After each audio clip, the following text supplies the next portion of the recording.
Hello, and welcome to Unity of Fredericksburg.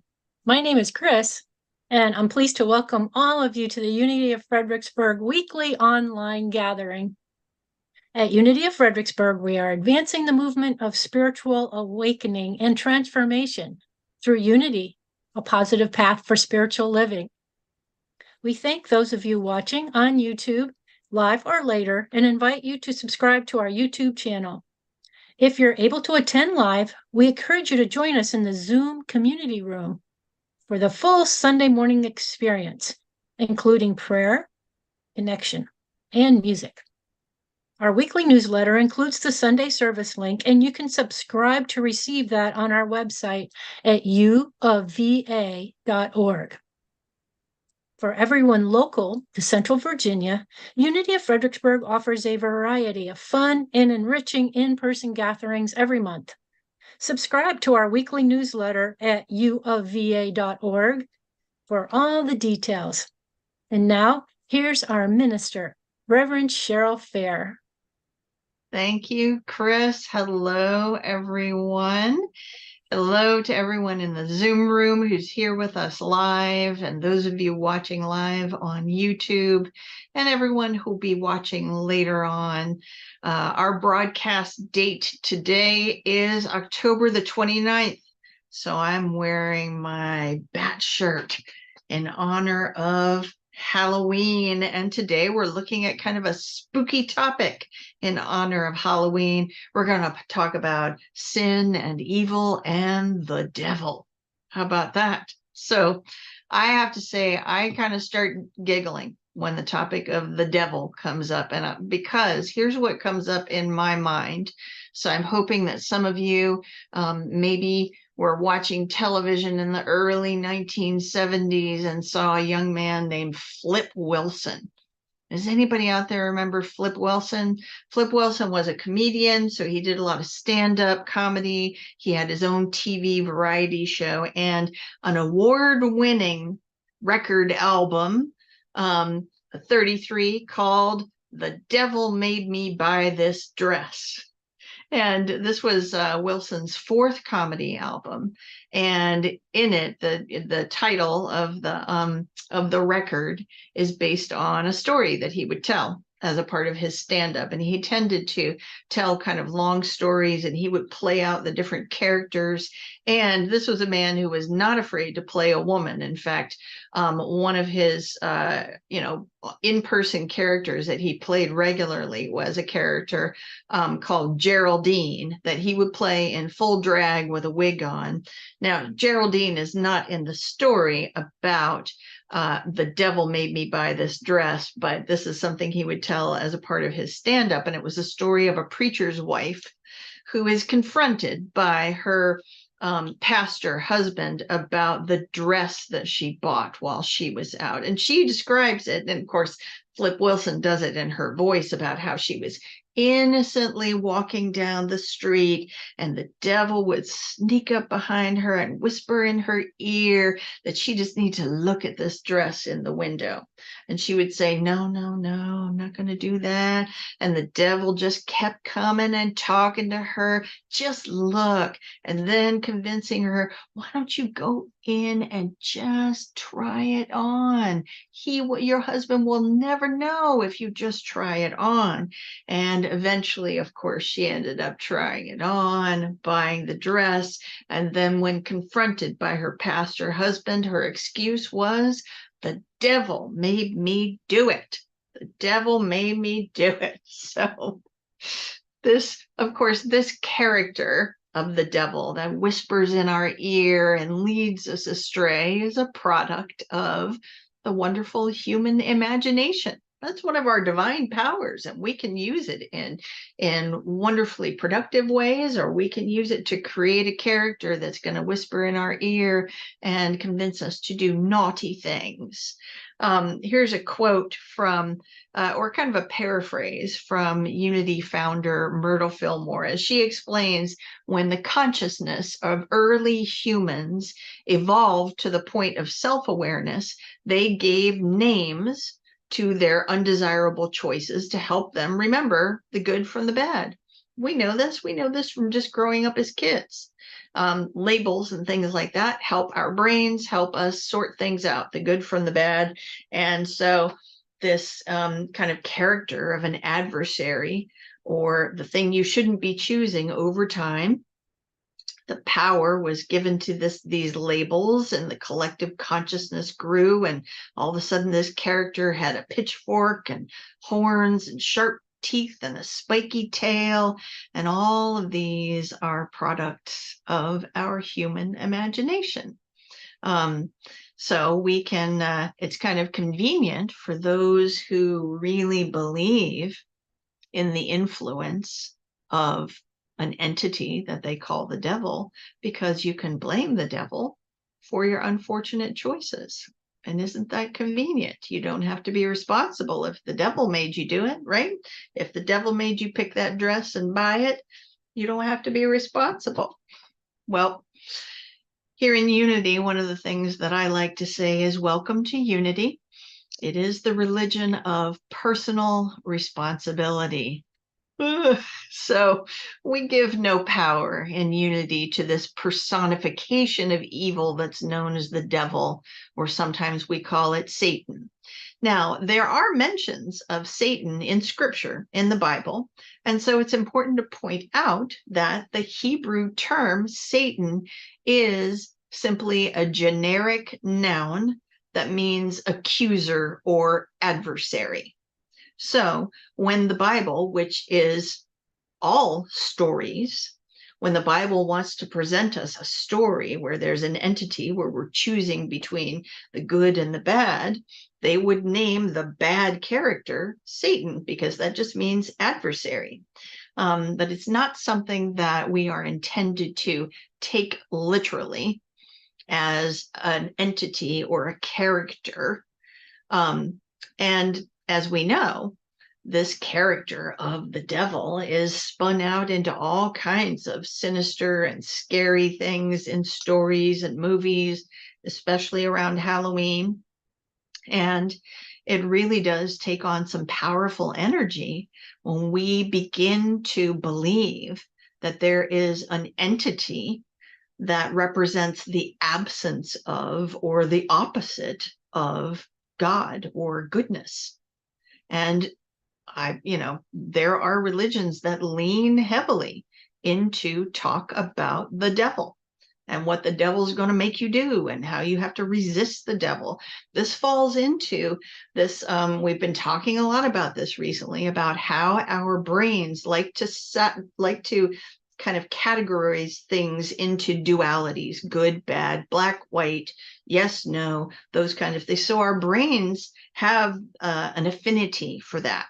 So creating a character that represents evil is very attractive to our brain. And that kind of, the last time I was here with you, we talked about levels of consciousness, and there's victim consciousness and victor consciousness, because this adversarial mindset is very attractive to our brain because it likes to sort out good and bad. So there are religions out there that really lean heavily into this personification of evil called the devil. I'll tell you one personal story. Has anyone ever experienced being at a funeral and experiencing inappropriate laughter at a funeral, where just things just get you to giggling? I don't know if it's just my family, but I've experienced it a few times. I think it has to do with the heaviness and the stress of being in a situation where there's loss, and maybe it's someone you're not that close to, and you just get to giggling over somebody's outfit or something somebody said. Well, I went to a family funeral that a person in the family had brought in their minister to lead it, and this preacher felt called to, instead of talking about the deceased and what wonderful things we appreciated about them, basically decided that we all needed to be preached to about Satan and the devil. And it was in that way that I was describing, inappropriately funny, that it just kind of became an infomercial for Satan. And so I'm quite aware that there are religions out there where this entity, this thought of the devil, this creation that we have made is a real thing to people, and that they talk about it frequently.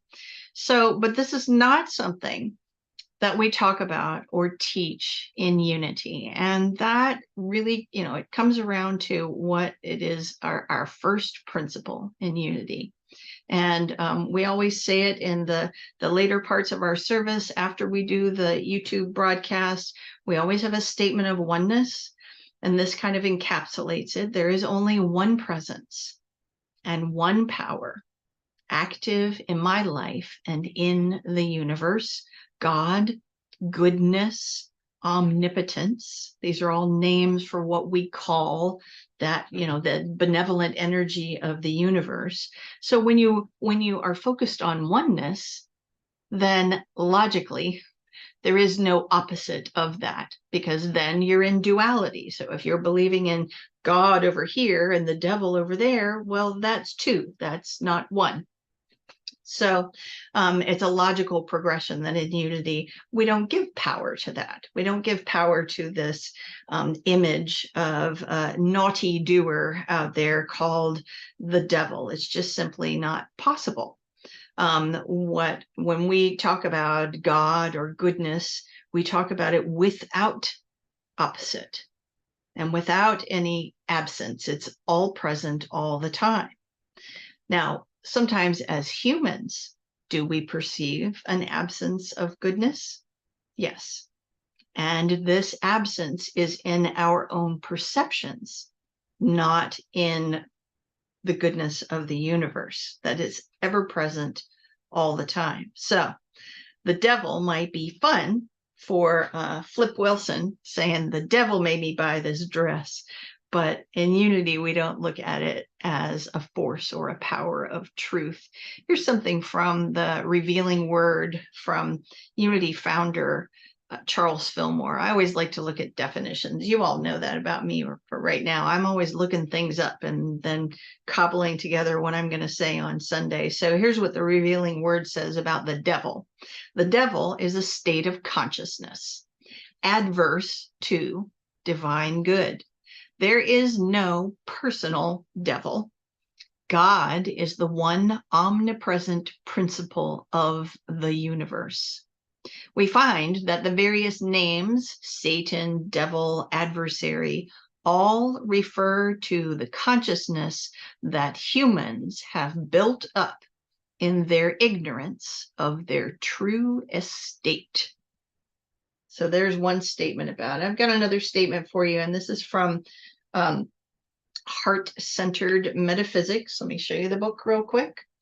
Heart-Centered Metaphysics by Paul Hasselbeck. So here's what he has to say. What we perceive as sin and evil does not originate in divine mind in its absolute state. They exist because humankind persists in thinking, feeling, and believing in separation from spirit. So there you have it, friends. And this leads us into the topic of evil. We've been talking about this character, the devil, and we can get a little playful about that, right?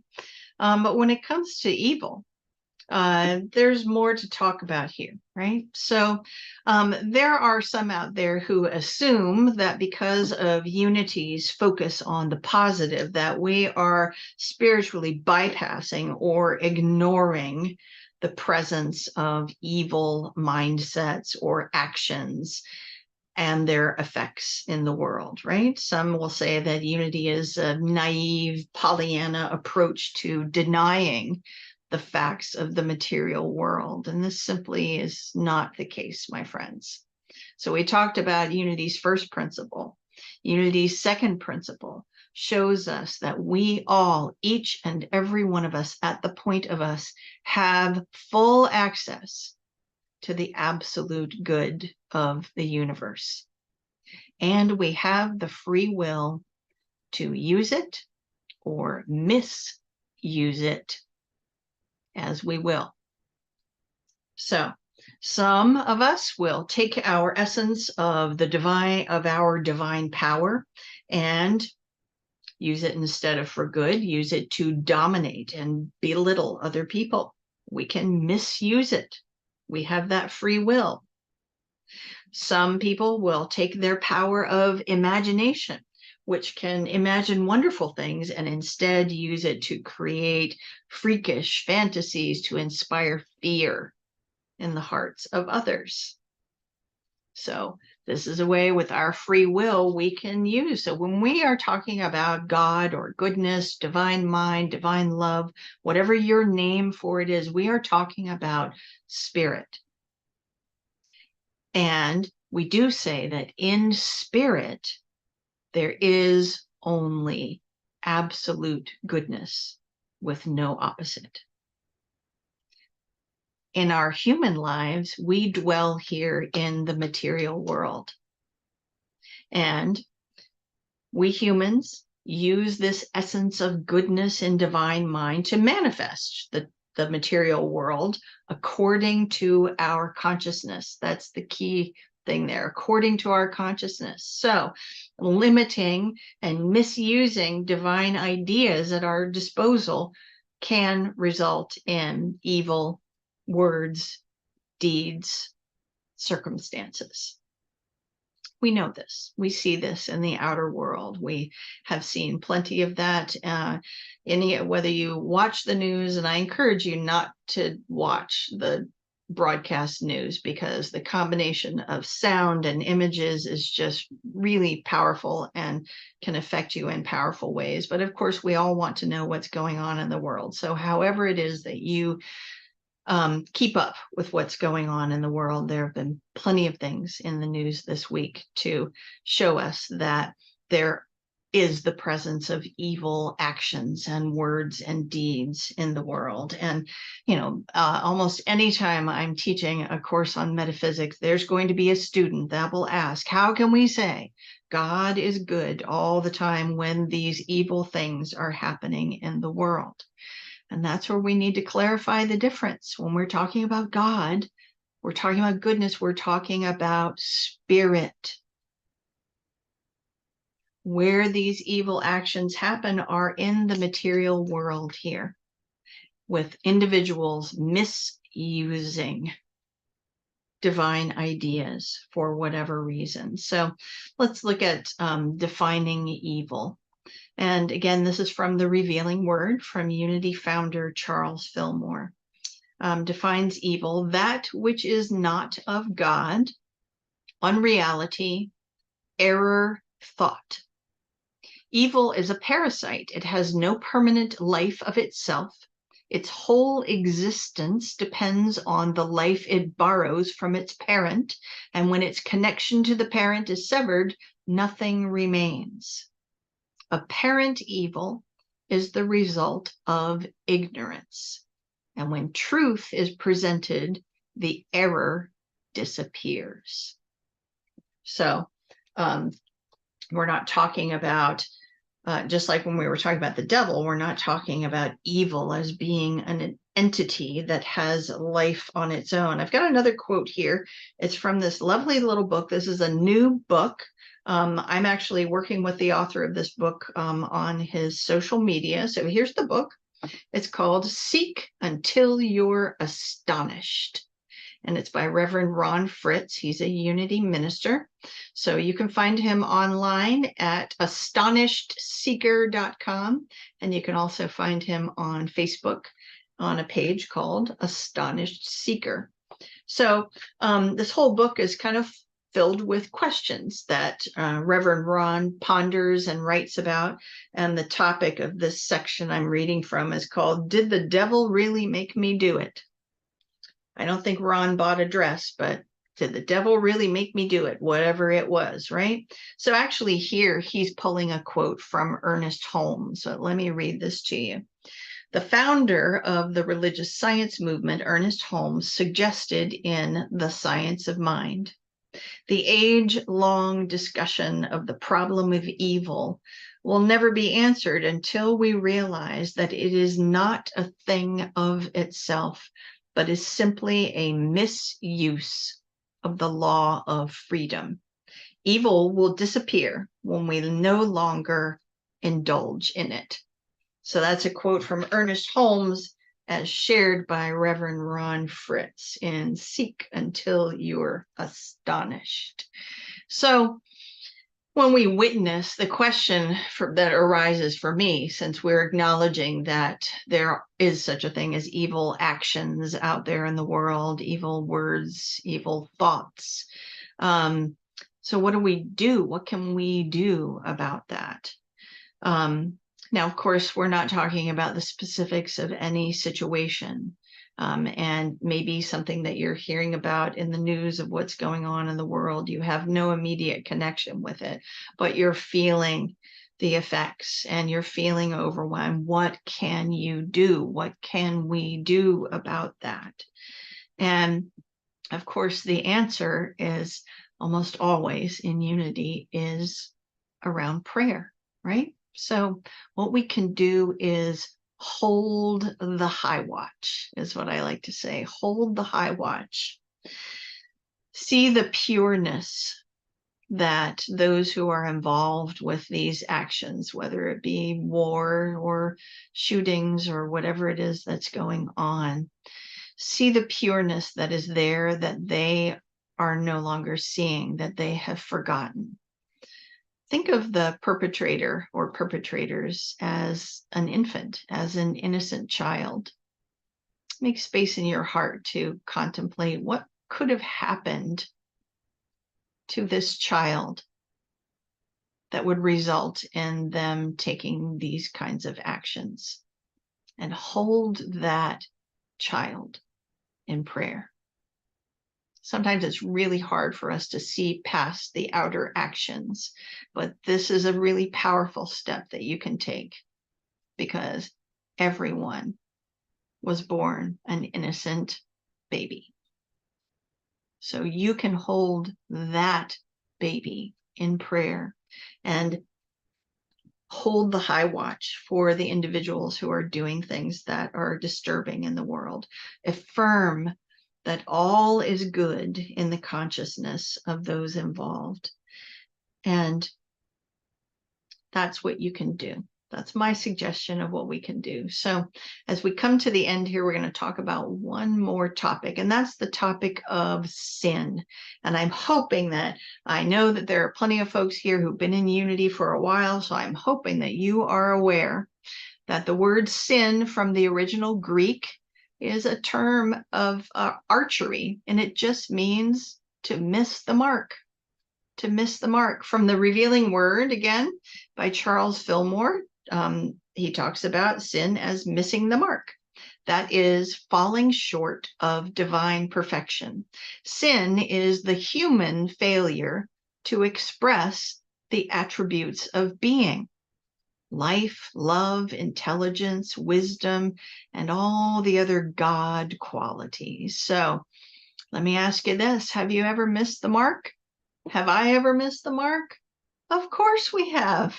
This happens all the time. This is what we're doing here in these human lives, is kind of doing our best, bumping into each other, making mistakes, making up for those mistakes. And in unity, rather than using the words sin and evil with all these kind of charged terms that lean us into all kinds of negative and errors, we talk about error thinking. And an error is something that we might need to atone for. An error might be something that we need to forgive or seek forgiveness for, but an error is something that we can correct going forward, right? We can do better. We know better now, we can do better. And so in unity, we kind of take the charge off of all of this, and we don't spend our time talking about things like burning in hell and all those kinds of things. What we do focus on is our ongoing practice, one moment at a time, shifting our focus from whatever it is that we've done or that's happened out in the world that's gone awry, shifting our focus to the goodness of that which we call God. And this is all a function of free will, choice, and personal responsibility. So I encourage you to be gentle and forgiving with yourself when it comes to error thinking. I encourage you to be gentle and forgiving with others, even if you need to take that step of imagining them as an innocent baby child. Don't fall into the trap of blaming the devil for choices that you have freely made.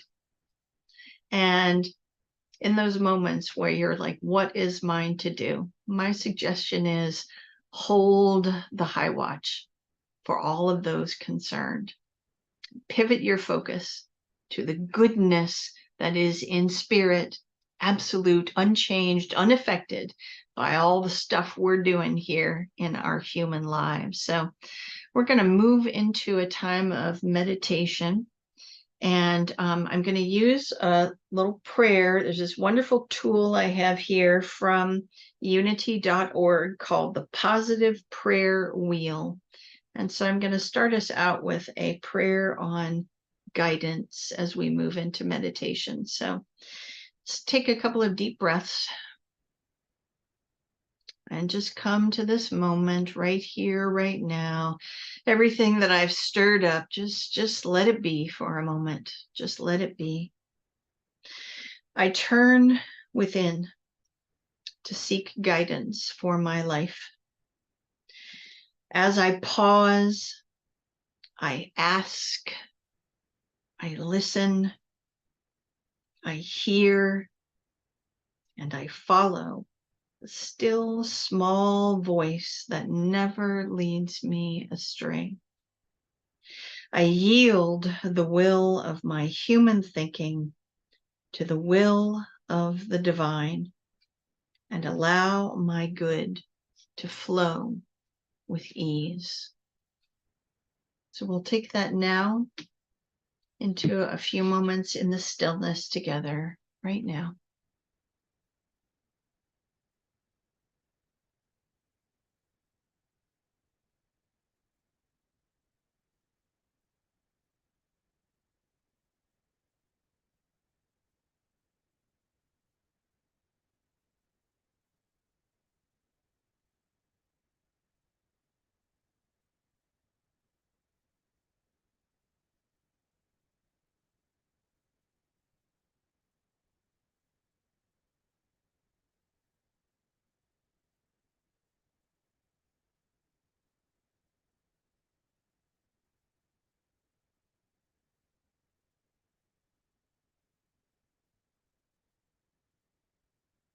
And as we begin to return our attention to the current moment, just bring your attention right now to your feet, resting gently on the floor or wherever it is that they are resting on the ground. Wiggle your toes a little bit. Feel that wonderful, safe and grounding energy there and see it moving up through your body, reminding you that this space, this moment right here, right now is safe. It is filled with the benevolent energy of the universe. And it is there for us at all times and in all situations.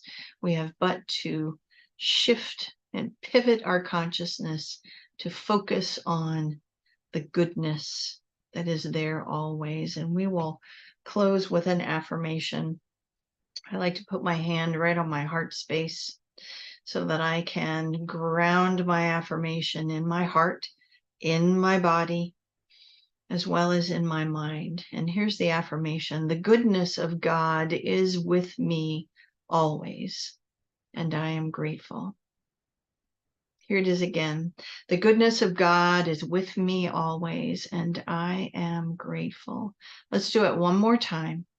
The goodness of God is with me always, and I am grateful. And so it is. That's it for me, folks, and I'm going to hand it back to my friend Chris.